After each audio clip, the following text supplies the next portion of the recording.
정부가 국민 영양관리 정책 추진 방향이 담긴 5개년 종합계획을 발표했습니다. 임산부와 영유아 등 취약계층을 위한 먹거리 지원 사업을 확대 추진한다는 점이 눈에 띄는데요. 이 밖에도 가공식품 섭취의 증가와 같은 세태 변화가 반영됐습니다. 손현진 기자입니다. 정부는 임산부와 영유아 등 취약계층을 위한 농식품 바우처와 영양 플러스 사업을 향후 5년간 확대 추진하기로 했습니다.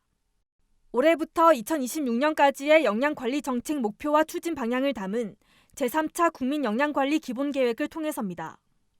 임산부 친환경 농식품 지원 사업 등 먹거리 관련 사업들은 올해 예산 편성 과정에서 전부 삭감됐다 가까스로 부활하는 등 사업 폐지 위기에 놓이기도 했습니다.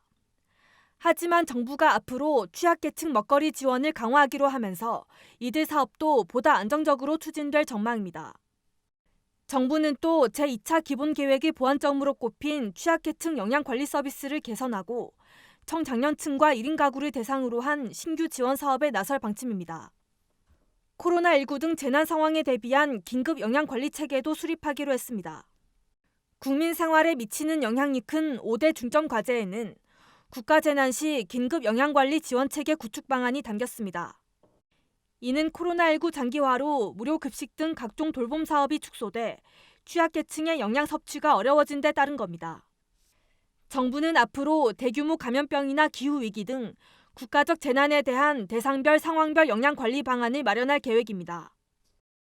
코로나19 같은 상황에서 무료 급식소 같은 게 좀 중단되는 경우도 있었고, 그런 측면에서 영양관리에 취약계층이 많이 생겼다고 보고 긴급 대응 체계를 만들려고 하는 취지에서 넣은 과제입니다. 1인 가구 중심으로 외식과 배달 음식 섭취가 늘면서 영양 상태가 악화한 데 대한 대책도 마련됩니다. 1인 가구 식료품비에서 외식이 차지하는 비중은 증가했지만 반대로 신선 농산물 비중은 크게 줄었습니다. 정부는 비대면 헬스케어 서비스 확대 등 정책 환경을 고려해 건강 식생활 실천 인구 증가를 목표로 맞춤형 영양관리에 나서겠다고 밝혔습니다.